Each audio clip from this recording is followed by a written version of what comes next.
Thanks for tuning in to this episode of I Have Something to Say, where subject matter experts are unafraid and unapologetic about sharing their perspectives regarding issues that impact our lives.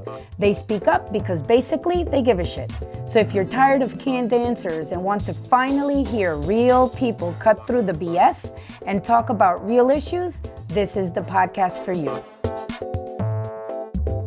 I'm your host, Sami Heyman Marrero from Urbender, and behind our mixer is our producer, Chris Majoka from You Do You. Hi, everyone. I'm Sami. We're trying something new today to say hello to you, and also because we miss each other. We miss seeing the crew here at Urbender and Chris with You Do You in this special video cast. That's a thing, right, Chris? It is. We're going to be also launching a new initiative called Business as Unusual. And so we wanted to get the group together and do a special roundtable edition. And why Business as Unusual? We were talking the last 2 weeks while everybody was getting settled in with dealing with, the kids in distance learning, figuring how to transition to 100% virtual communication, figuring out how to get some toilet paper, in your Instacart, and all of that personal stuff. What can we also do to give back, based on our experiences, because we feel like we've been working virtually for a long time. And while, this situation is really, critical in the sense where we're also dealing with a pandemic, we feel like we have to come together to make the best of it. Yeah, that's true. And just to say something, that's more what we do, our daily bread. We work from home. It makes a little bit different. The fact that you have to stay home, it is a little bit different, and it takes a little bit to get used to that one, and especially the contact, because we still work from home, but we go to meetings, we see each other, we have our leadership meetings. So getting accustomed to that new normal takes a little bit while. At first you feel like you're trapped, but eventually, and for me it's been easier because I am usually a hermit, let's say. I like to be at home, so I'm really not, it's not really that different for me, and I kind of enjoy having that time for myself and doing my prayers and reading the Bible and everything else. But it's been a little bit of an adjustment to be inside all the time, and it's like, okay, when is this gonna end? Mm-hmm. It's definitely been a challenge, but also I think an opportunity to try some different things and figure out how to adapt in this time.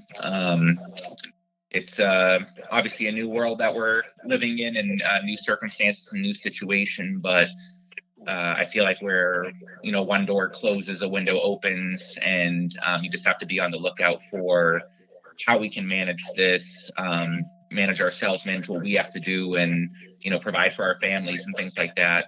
But it's a matter of figuring out what opportunities are arising because of this, and how we can individually and collectively work towards still being able to make some kind of normal for ourselves.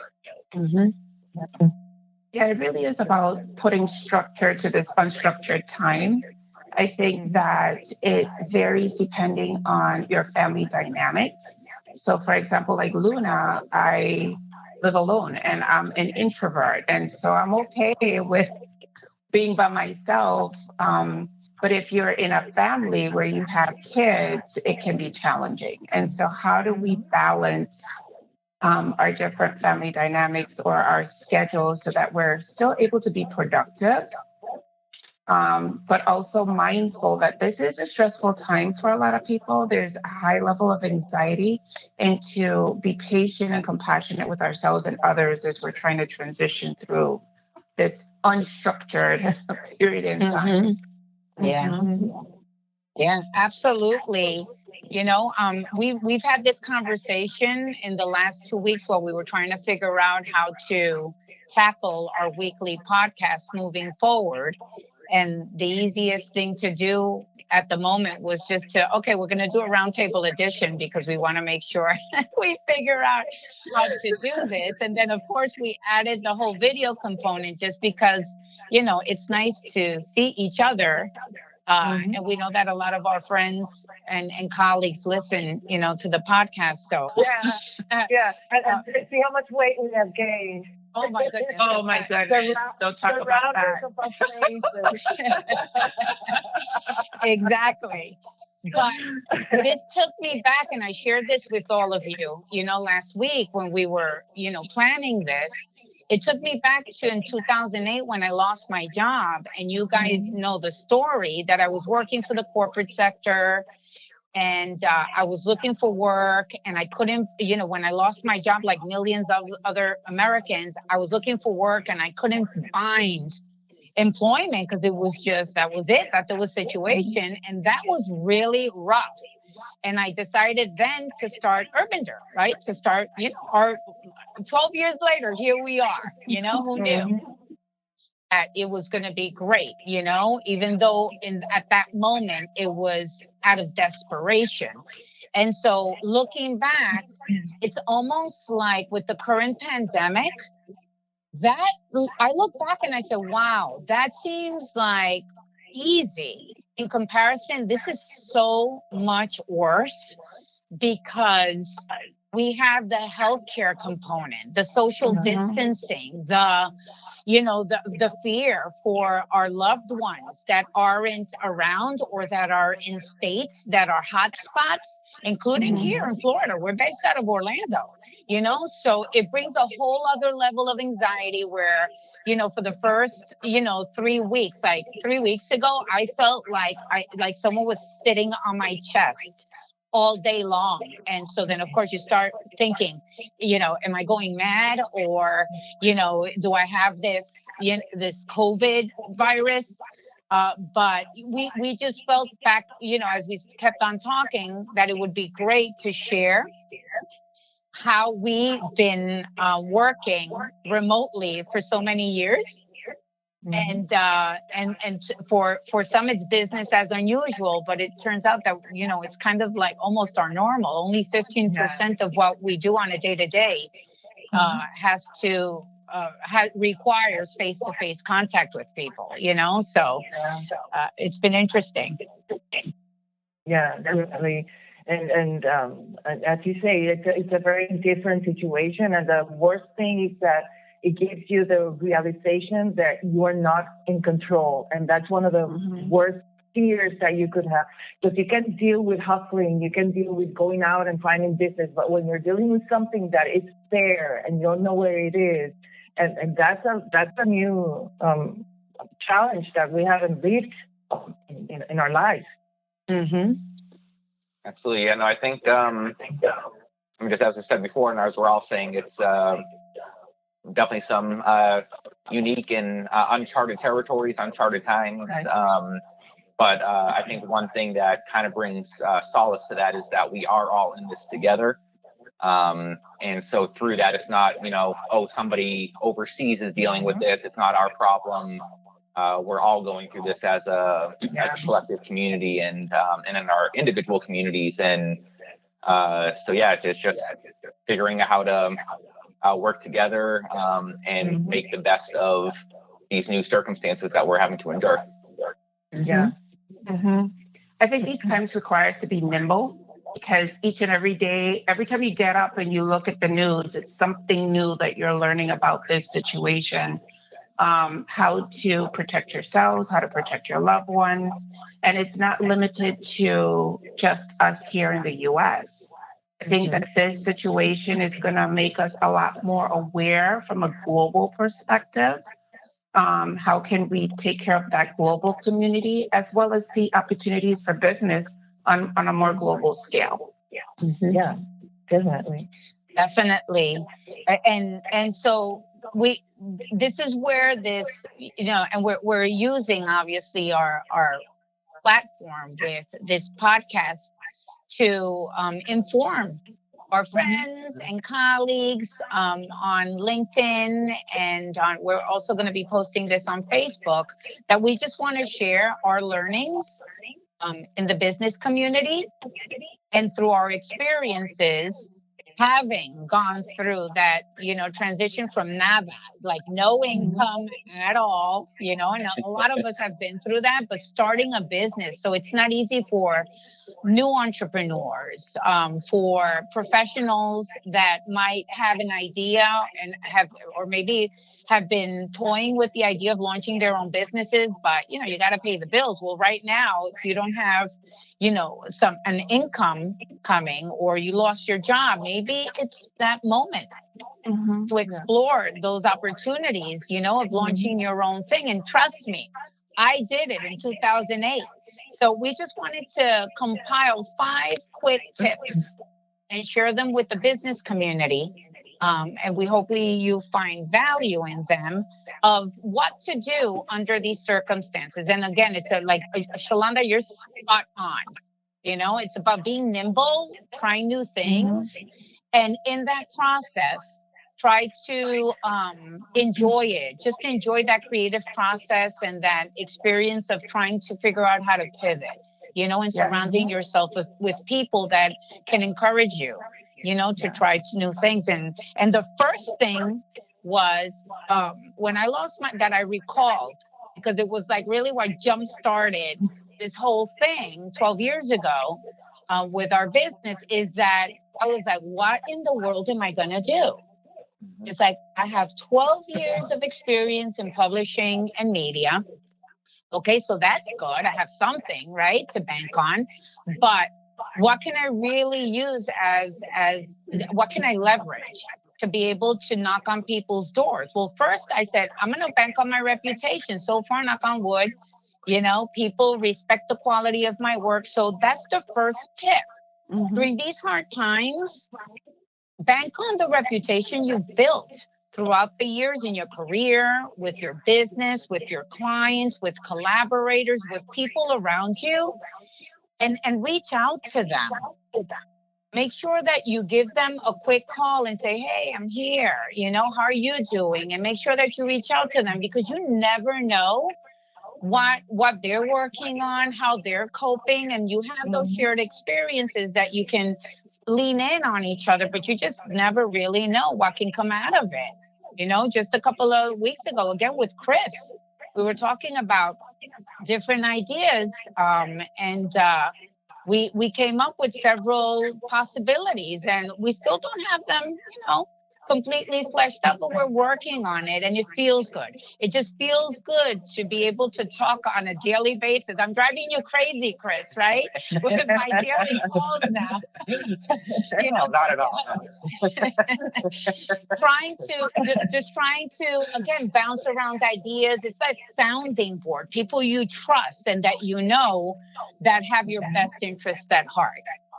Yeah, but one thing that we all should have in mind is that it's all about relationships, and you shouldn't wait until you have a challenge or a problem to start building on those relationships.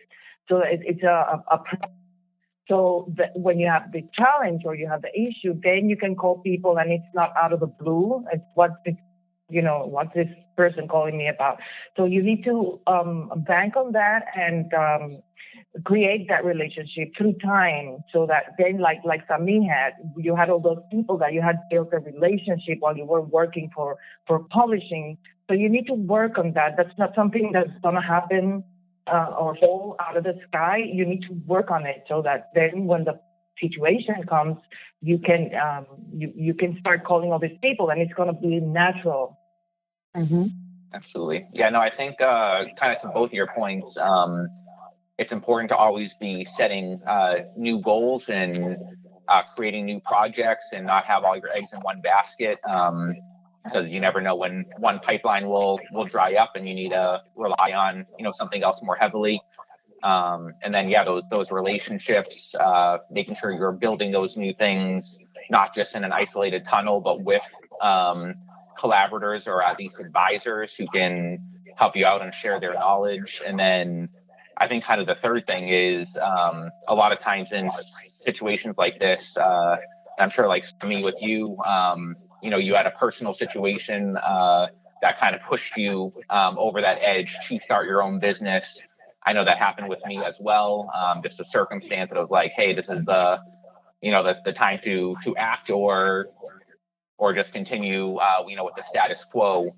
And I think for a lot of people, this is the time right now. These circumstances is going to be that push. You're at home. You might be out of work, either temporarily or permanently because of this. And so, what do you do now? Now is the time to start engaging those contacts. Start picking up those ideas that you've been creating or had on the back burner, and bring them to the forefront and at least test them out. Because now is the time that you literally have physical time to test things out, see if they work, and calibrate as you go. Yeah. I mean, just to circle back to what Sami was saying regarding the reputation, I mean, back in 2008, you banked on your individual reputation to help grow your company. And I think, 12 years later, Urbander has a reputation and You has a reputation that really precedes us.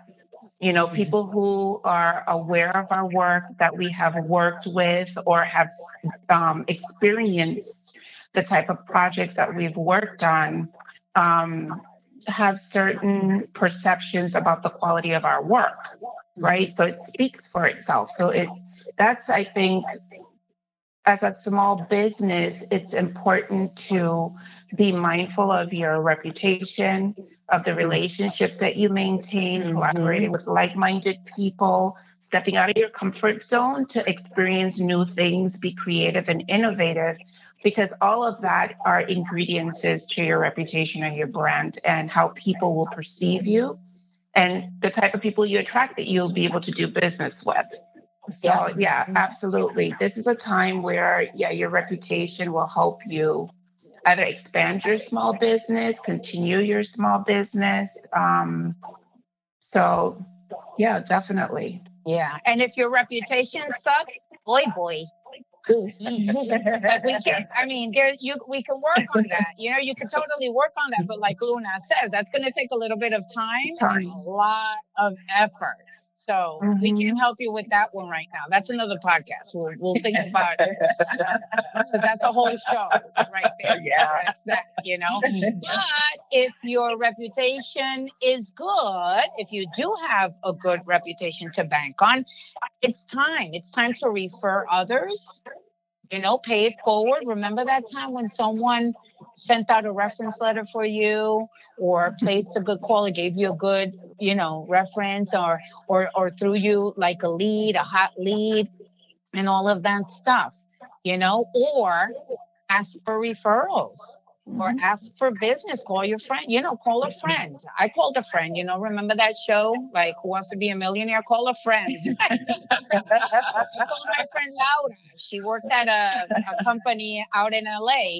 And 3 weeks ago, when everybody, like we still are panicking, right? A little bit. Let's be real. But when it was really like, oh my God, we need to have a pipeline. I called Laura.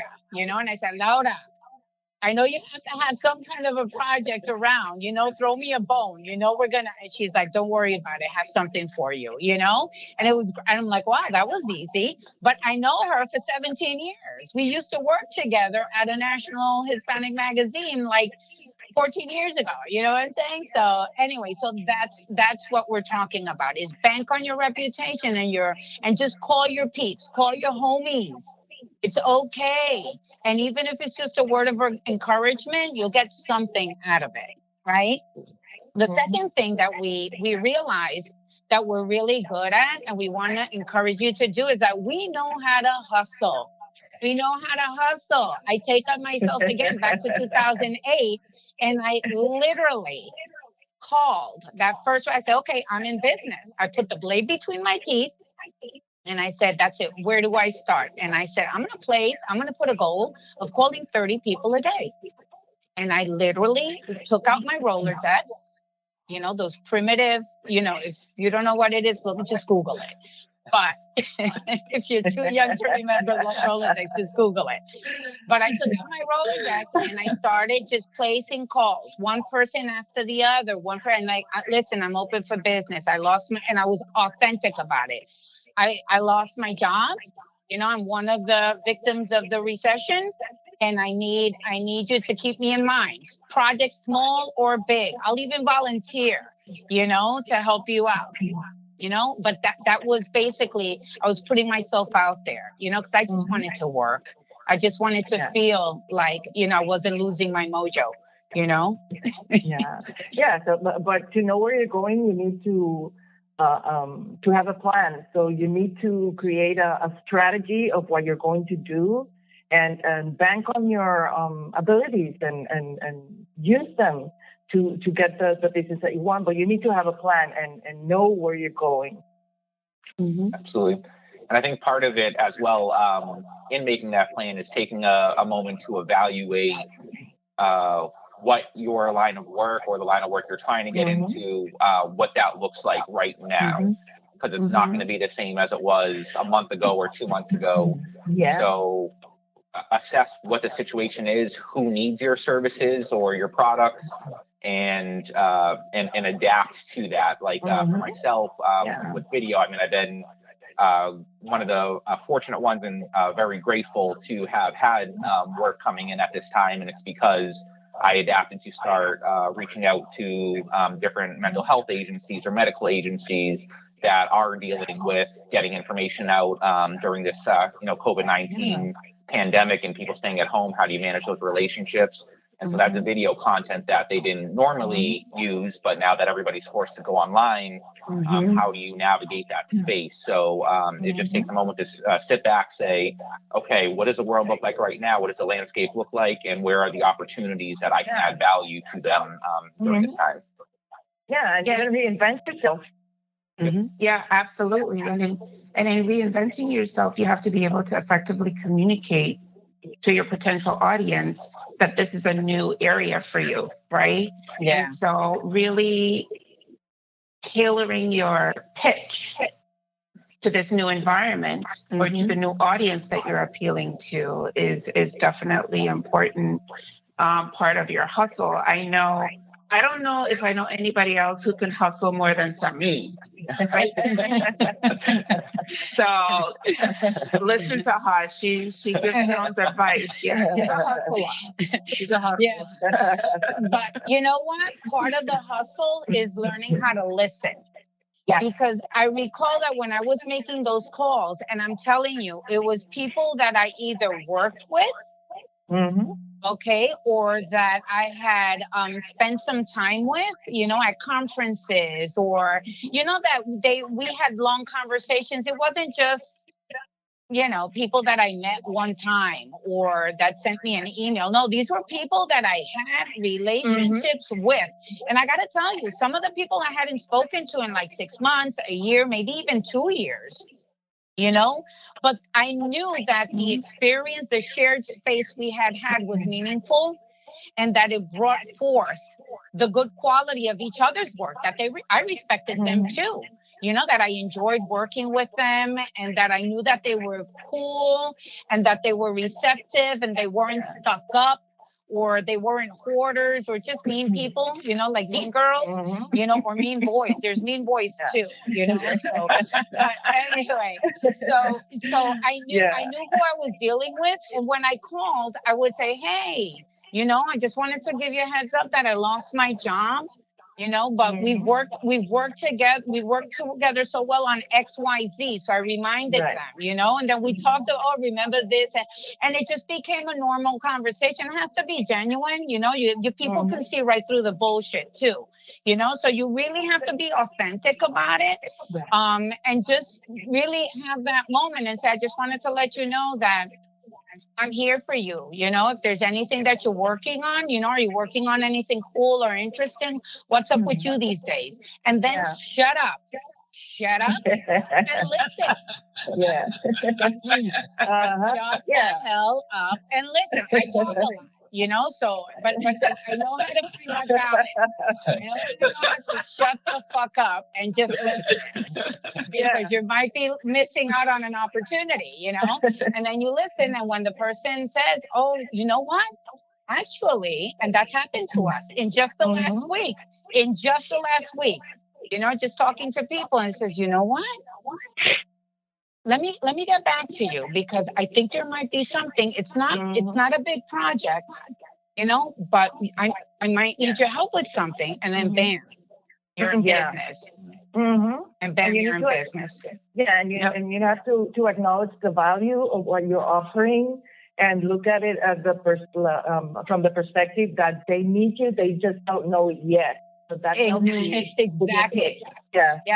So first is reputation, right? So work on your reputation or bank on it. The second is hustle, baby. Hustle. You can do it. And number 3, to Luna's point, learn new things. Okay. One other thing that I was able to bank on was that on our multidisciplinary expertise. Thank goodness I had Scott, my husband, next to me. He's our graphics designer. He's our creative director, right? And he's amazing at what he does. And then with my experience in publishing, we had like an arsenal of expertise, like areas of expertise that we can totally bank on, And so this is a time also to learn, take webinars, take courses, get certified in different things and add on to what you're able to offer. Because when I was able to call these folks and in that conversation, we realized, wait a second, you're fully bilingual. You know how to translate. You could translate. And I'm like, hell yeah, I could totally translate. So all of a sudden, I got translating gigs, And then all of a sudden, my friend, another friend called me. She's like, hey, I just landed a job at this company and I'm the marketing director. I'm like, oh my God, I'm so happy because she had lost her job too. And then she says, Sami, could you recommend a graphic designer? I need a good graphic designer. And I'm like, Scott, you're hired. And I'm like, I'm a graphic designer. So all of a sudden, Scott was part of Urbander,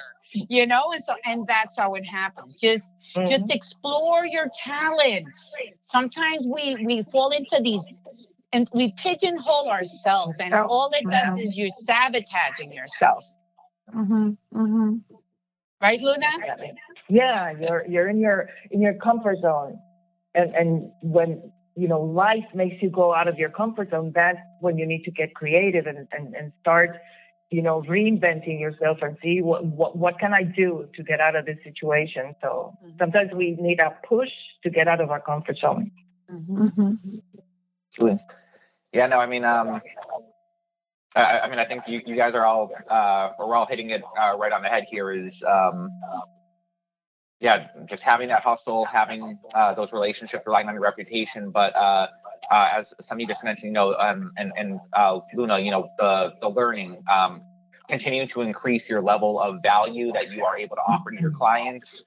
And the more things that, a lot of people, I used to consider myself, a jack of all trades, a master of none. And it took me a long time to figure out what I wanted to do. But in hindsight, all the different things that I kind of dabbled in or learned along the way as possible different avenues for where I would take myself and my career and things like that, those are all surprisingly coming up in different conversations where, I'm doing video and people are like, oh, well, how would I get this video out to my constituents and stuff or my audiences? And it's like, well, actually, I worked in marketing for 8 years before I got into video. So yeah, let me help you out with that. Or let me connect you with the Urbander team and, be able to take you on there. So building your value and then with your relationships, adding to your value through those collaborations so that you can add more services and be more of a one-stop shop for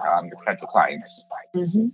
Yeah, I agree. In addition to just enhancing your individual strengths and capabilities, small business owners need to be okay with stepping a little bit out of their comfort zone and saying yes to those projects that you may not completely know how to fulfill. And let me give you an example. Sami, the hustler,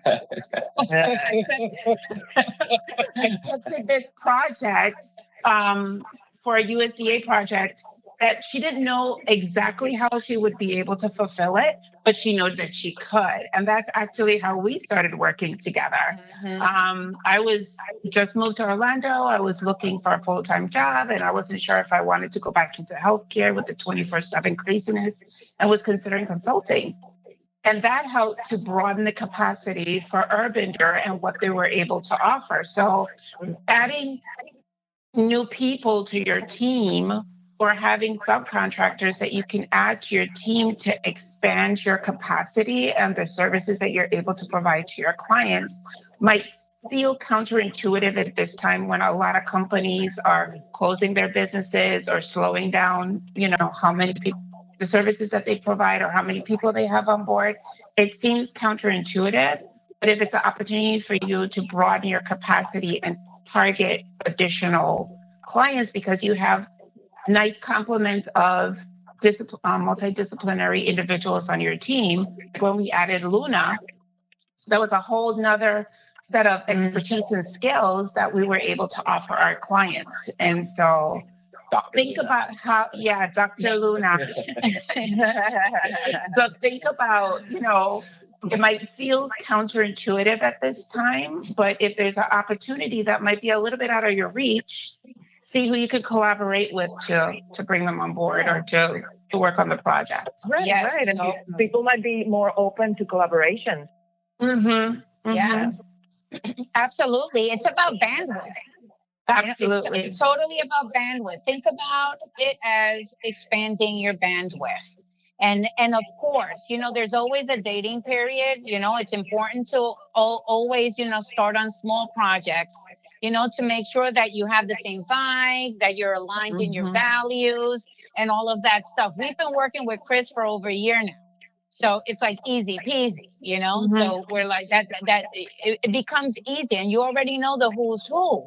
And so it just, and then people, when they call you, like we had that situation last week, we got a combined email. It was so cute from a client, that's already experienced our collaboration of You Do You and Urbander.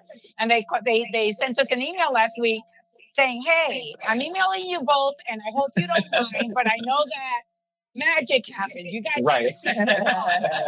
She actually put that in the email. Yep. She's like, I want your secret sauce. And that makes me feel good.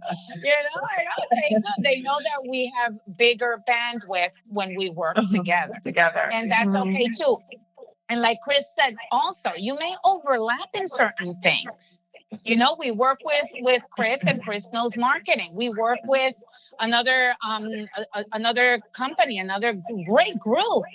They're called Eloquent. They do graphic designs. We do graphic design too. But when we're up to our eyeballs, we call Pedro at Eloquent and say, yo, we need your help, Papa. Can you come and, join the team for this amount of time until we complete this project, So we know where to go to be able to provide a high level of expertise in different areas. And when we feel confident that we can tackle a project, even though it's the first time we've ever done it, we say, yes, count us in.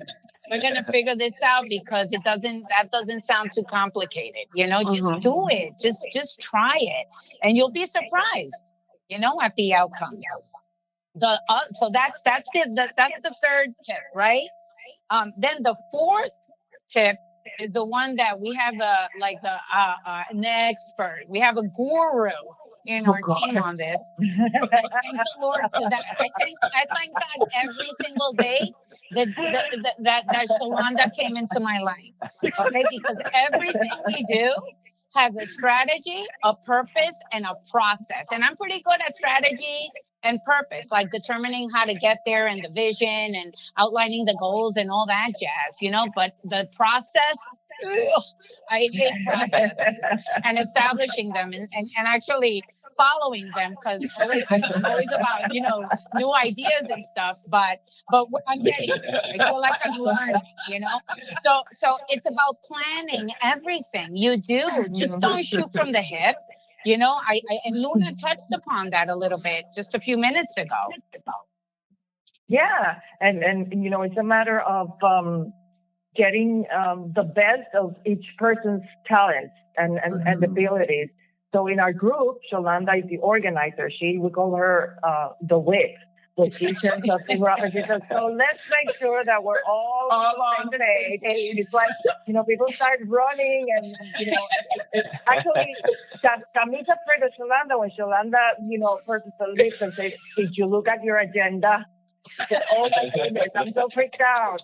But that's the beauty of banking on each other's talents, because Tami's the creative. She's like wild all over the place, and then Sholanda, she's control and it's not that she turns down the project, but she says, okay, we can do it, but this is how we're gonna do it. This is how we're gonna get to that point. And then when there's an issue, I'm like the pacifier. I'm the middle ground. She's a tiebreaker. Yes, exactly. It's like, yes, I understand what you're saying, but yeah, Sholanda has a point. We need to do this and that first. And the beauty of having these plans is that you always know where you are, and your client know where the project is at. And you always have a document that you can refer to, and it's a live document. It's a visual plan of your project, and it helps you understand what you need to do, and it helps you say, before I do this, I need to do this first. So it's Sholanda will talk a little bit about that, but it is necessary. It's one of and especially when you're dealing with multiple projects. Because if you're just doing one thing, okay, I'll use notes and I'll post it here and I'll write my notes in here. But when you're dealing with multiple complex projects, that's vital to have that sort of planning. Yeah. Yes, Sammy won't let me steal Sholanda yet, but I asked her. She said Sholanda's awful. She's nice. But I think to that point, it's important that when you're collaborating, that it's not. A lot of people will go and be like, well, I want to be the smartest person in the room and the one running everything and giving the orders and being the person with the master plan. But in my experience, when you actually have a genuine collaboration and people bringing their own ideas to the table to tackle the problem and bring in everybody's insight and expertise, and when you're not the smartest person in the room, when you have surrounded yourself with other experts in different areas who complement, their strengths complement your weaknesses and vice versa, that's really where that magic happens, or that secret sauce that you mentioned, Sunny, that you can really build something bigger than what you could have done on your own, and that's when you're really able to provide kind of that maximum value, both as a team and a collaboration, but also to the people that you're doing the work for, and they're going to see that and be like, wow, that's a dream team. I can't just go get another videographer or another marketing agency. It's that collaboration that they bring to the table as a collective that really enhances what we're trying to do. Yeah, I think, as professionals and as small businesses, we can have a vision, which is wonderful. But unless you have a plan as to how you're going to get there, how you're going to obtain that goal, then it's really just a dream. There has to be action and activation behind, that process. And so for me and clients who've done the action plan that we've done action plans with, initially they're very intimidated. They're like, oh my God, this document's a little overwhelming because it's multiple columns. This is what we need to do. Who needs to focus on it by when? And these are the notes. And then there's a color chart on it. And it's interesting because if I assign a red, some clients are like, oh, what do you mean a red? Because red means that we're not making progress on it. But what do you mean? And you should see how the team just rallies to get it from red to yellow to green. It's like the goal is to have that whole thing in green because we know we're making progress. Everybody knows what they're supposed to do. Yeah, you don't want Sholanda to put you in red. It's like I'm in elementary school, but it works. Yeah, it works. Yeah, they want to be, have that green. And what I find fascinating about the action plan, and it goes to that multidisciplinary expertise, is that every project has multiple aspects. And usually our projects have multiple players. And throughout going through that process, we yield to the expert in the group to take the lead for that component of the project. So, for example, when we're doing creativity and ideation and brainstorming, Sunny takes the lead on that. That's her expertise. She's the big thinker. When it comes to how are we going to integrate this within the workforce, we let Luna take the lead. Because she's the organizational management expert. If we're talking about a video, how are we going to produce it and have it edited, and what's the timeline, and how quickly can we get the shoot and all of that done? We yield it to Chris. So really having a roadmap. If you're traveling from the East Coast to the West Coast and you're leaving Orlando, you want to get to LA, you need a roadmap. And so having that process to help you get to that destination is important.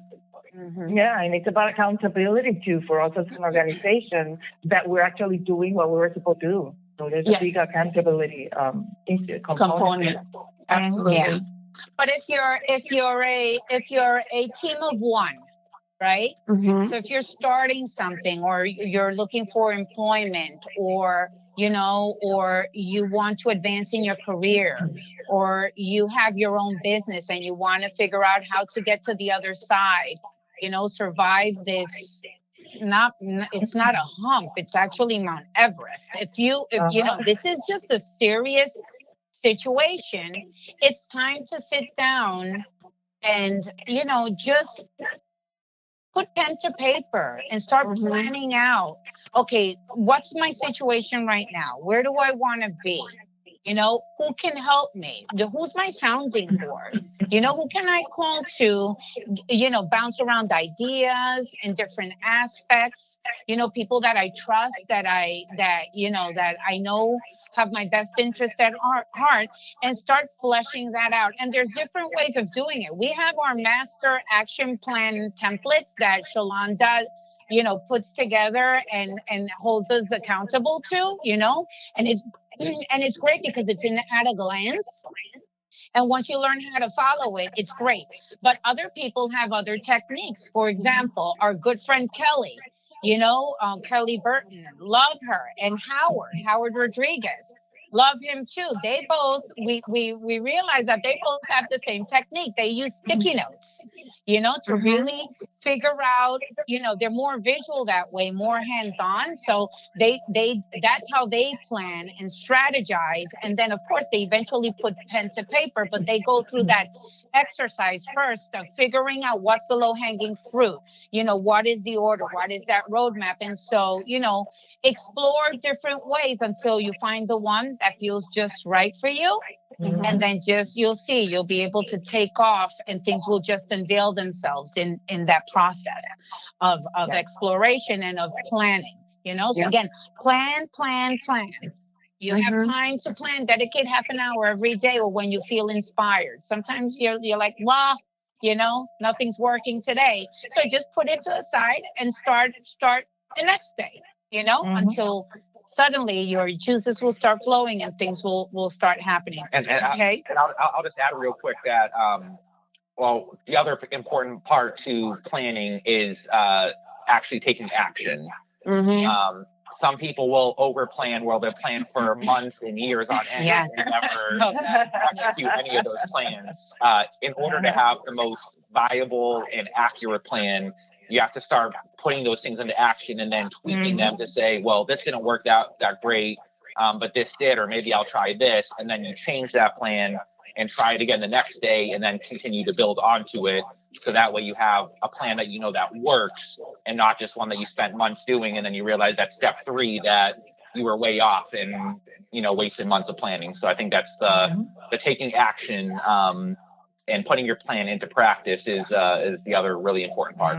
That's really awesome that you said that, because I got to confess that when I lost my job in 2008, I had already been in my publishing career for almost 12 years. And it had been 3 years that it had gotten old.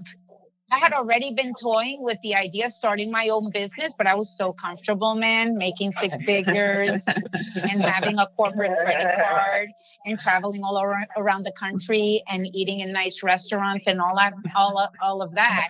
And when it went away from one day through to the next, I was like, holy crap, now what? But thank God I had already gone through at least the mental exercise of planning what that would look like. So in a matter of a week, I figured out, okay, bank on my reputation, start making those calls. Let me start there. That's the low hanging fruit, right? And so yeah, good point, Chris. To don't just plan, just act on it. And you know what? You'll figure things out and calibrate as you go along, as I think Chris mentioned before too. And then the next tip. And the last tip is be creative and don't be afraid to tackle audacious new projects or audacious new goals, and to pursue them. I did that, like my Shalonda mentioned, when she came on board with Urbander, I had said yes, like maybe 6 weeks prior to a big project, and it was a government project. And so it took a long time for it to actually be activated. That's one thing I learned about government contracts, right? That it's like a drip. But anyway, that's also another part, right? It's a drip. But when they come in, they're awesome. The thing is, I had said yes to the project and I had no idea how I was going to pull it off because I needed more people. I didn't know who I was going to sub, right? And then Shalonda walks in, she moves into Orlando, and I'm like, oh my God, you want to do consulting? That's great.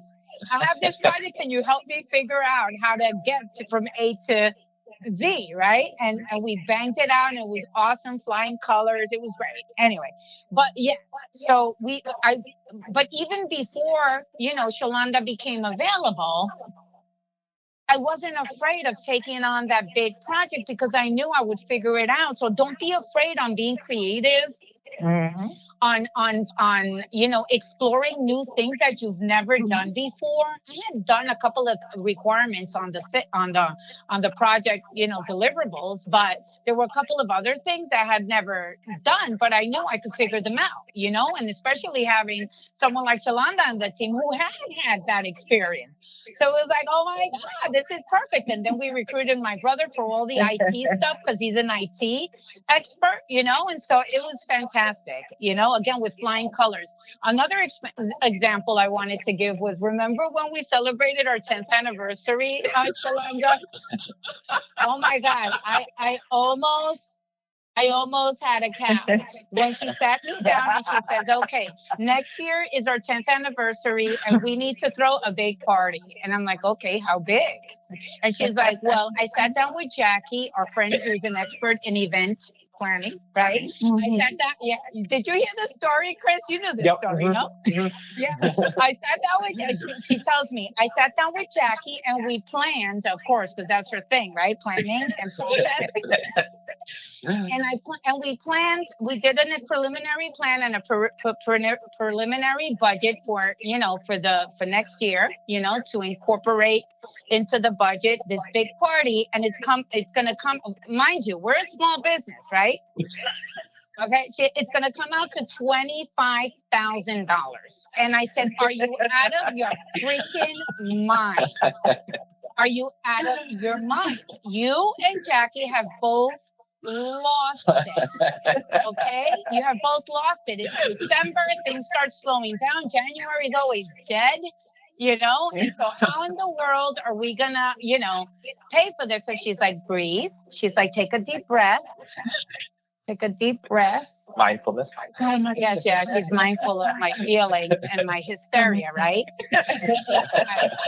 This is all we need to do. We need to land a new client in the first quarter that would pay this much, every month to cover for, and I'm like, oh, and that's when she broke it down, and I'm like, oh, a new client paying $5,000 a month.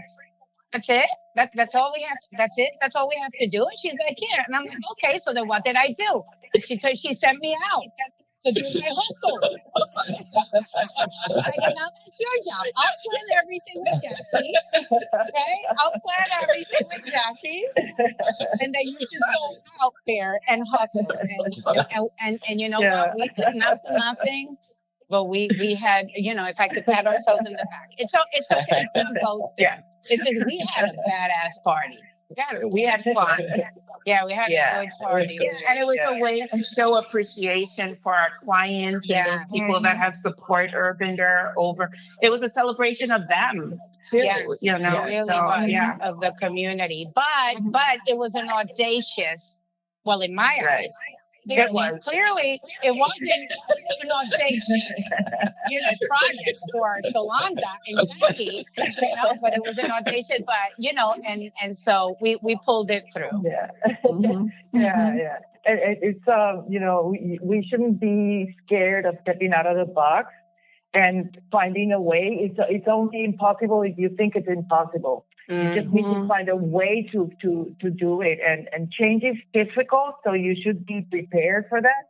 But it's an opportunity for you to grow, to become a better entrepreneur, maybe to reinvent yourself and find new and creative ways that you can work, and maybe you'll be even happier when you do that. You don't know, because when you start, getting complacent with what you're doing, you start like falling behind. So this is a great opportunity for you to step it up and become a better person, become a better entrepreneur, do things that are new, that are creative.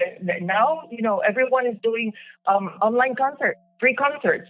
Who knew? So with every challenge comes an opportunity. You just need to look for it and be open to the opportunity and make the best of it. Absolutely.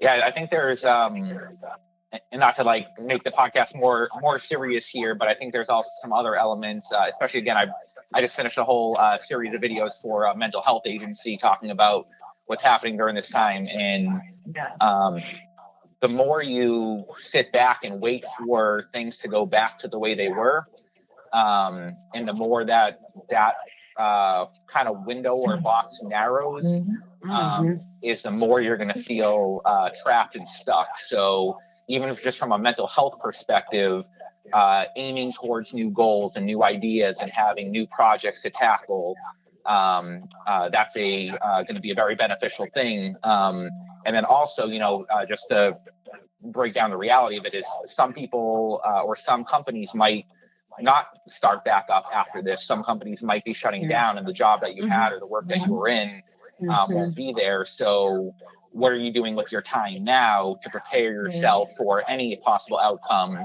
where you have the choices, where even if your company starts back up, maybe you develop yourself during this time to do something even bigger within that company, or market yourself to another company or other clients. And then, as far as just what Luna just mentioned, the challenge of starting something new and the fear of change.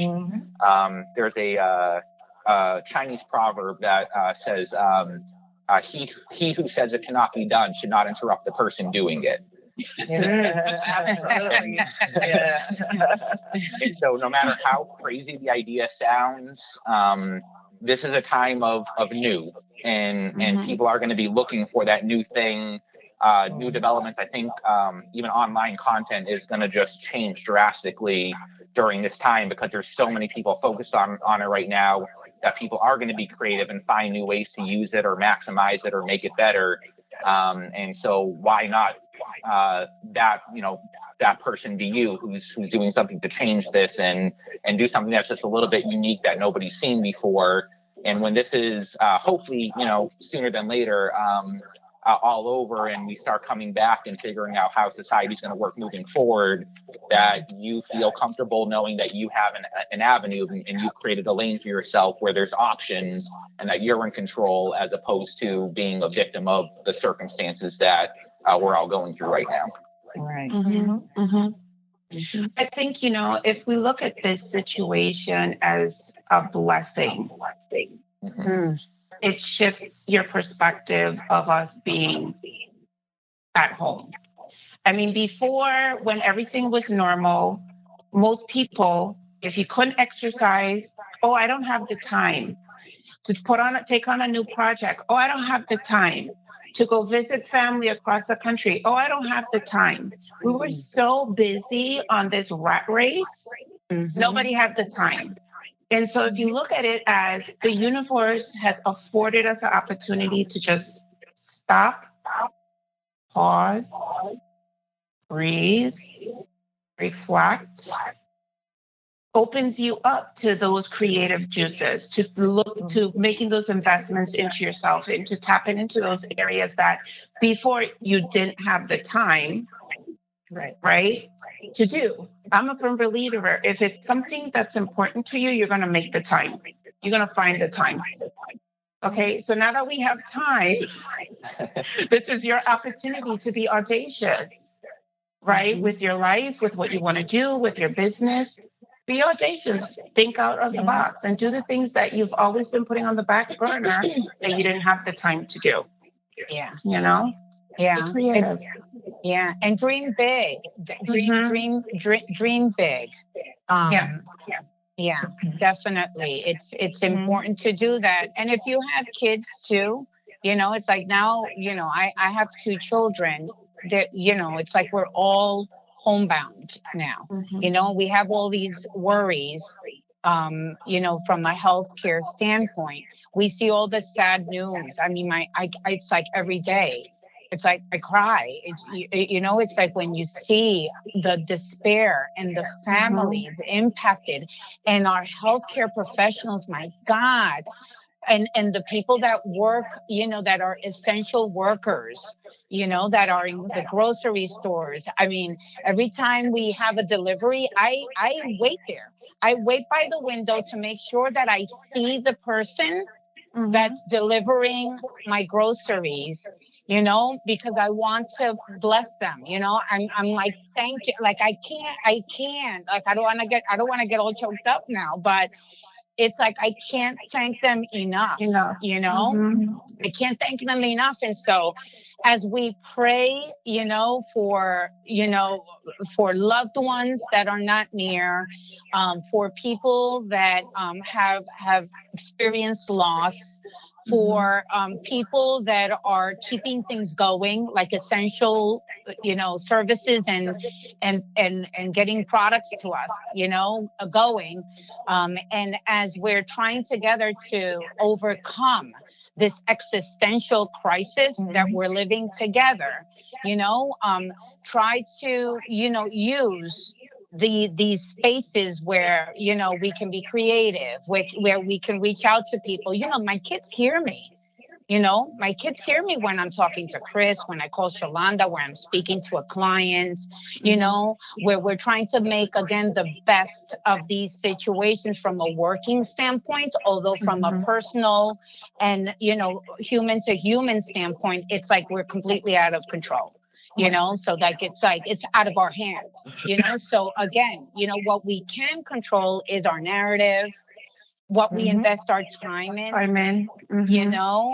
My daughter, when she finished her online learning, she comes and sits across from me at my desk, and she has her own little projects, and she's so cute, she's 10 years old. And so that's what we're encouraging to do, to, yeah, there are going to be times that you feel like, ugh, today's like that blah day. I'm just going to watch a whole series on Netflix, beginning to end, and stuff my face with, chips all day. That's fine, but carve some time out to, to explore new things and be audacious and dream big, so when we get on the other side, you can then execute on all that planning that you're investing now. And so just in recap, just a quick recap and final thoughts from everybody on our team.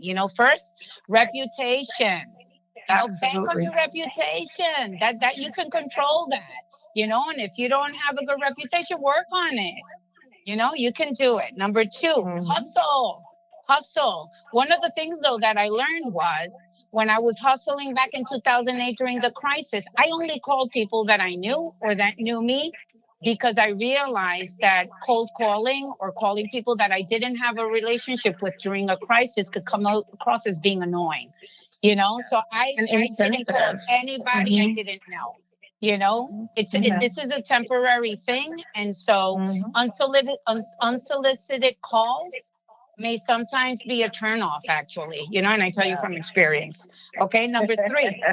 Yeah, I know. It's like, okay, no, I'm not right now. This is not the time to sell me wealth management services. You know, okay, everyone's at the brink of being broke. What are you thinking? Anyway, number 3, multidisciplinary expertise. You know, bank on that if you have it. Stop and think, what are my other talents? What else could I be doing? What are my transferable skills? You know, and if you don't have, you know, a lot of skill sets, then this is the time to get some, you know, online learning. Number 4, everything, plan a strategy. Set out articulate your goals, you know, and start with 3 things. And then you can expand on that and figure out a process to get there. And last but not least, again, dream big. Dream big. Yes. And stay true to yourself. Yeah, that's very important along the process. And be open, but stay true to yourself and your values and you know, the things that you believe in. And I think that actually comes back to, you know, we're talking earlier about if you're really passionate about what you're doing, these big audacious goals and these big dreams aren't going to seem as challenging.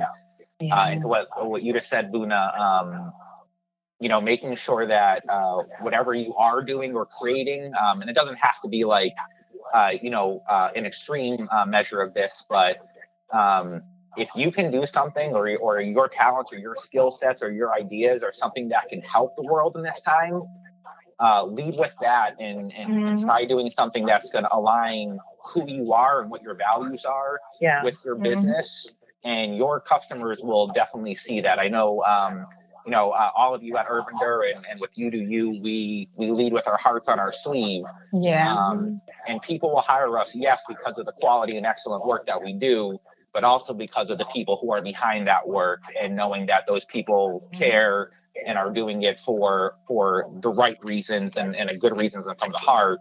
And I think this world, more than anything, needs that authenticity and just genuine effort right now to be sympathetic and empathetic and leverage your talents, your skill sets, your products or services to finding a way to help people who need those right now. And then it's not so much of a sale. It's a transaction of this person really needs this, and I'm able to provide that for them. Right. And that's that value, that relationship that really I think will connect in these times and after these times. Right. Yeah. It's demonstrating compassion. I think, you know, just to expand on what Chris is saying, it really takes that interaction from being transactional to being transformational. I mean, as you were talking, you know, I'm not a crier. I'm not like Sami. But it touched my heart. I was starting to get a little bit, you know, emotional, because it's true. I think just to make one last thought is that with the authenticity, with shifting it from transactional to transformational, we need to be mindful. And as a planner, I like to know where I'm going, but also being able to step out on faith. We may not always know how or exactly how we're going to get to where we want to be. If I could paraphrase a Martin Luther King quote, you may not be able to see the whole staircase, but it begins with one step. Just one step at a time, one in front of the next, and the how will reveal itself. The people who can help support you on the journey will come forth. The resources that you need are going to be apparent, because I'm a firm believer that the universe conspires to help you get where you need to go. And so with all the planning we can do, yes, but you got to activate, you got to take that one step and step out on your faith, to be able to make that happen.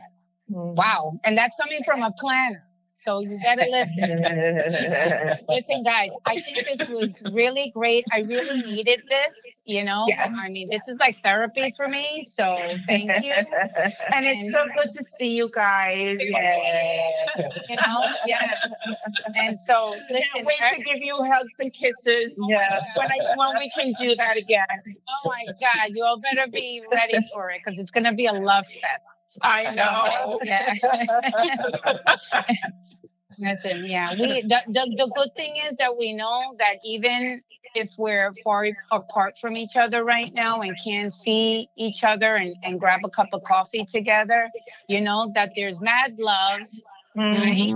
And that we have fun. We try to make each other laugh, And so while these are not, like it's not funny. This is like a bad sci-fi movie, but we're trying the best, to tap into, our good nature and our good disposition, and try to elevate, our spirits, in everything we do. And so, if we can call that fun, then it's always fun talking to you guys. And we certainly hope that everyone, that's joined us today on this video cast and podcast. Yes. If I have something to say, that you enjoyed it too. Okay, please be safe. We love you. And please support, law enforcement, healthcare professionals, grocers, everybody that, needs a hand. Help your neighbor, help, tap into your humanity and do what you can to make a difference. Because collectively, if we all chip in, it's compounded and we create that critical mass that we need to make a real impact worldwide. Thank you, everybody. Absolutely. Thank you. Thank you, everybody. Bye. Bye.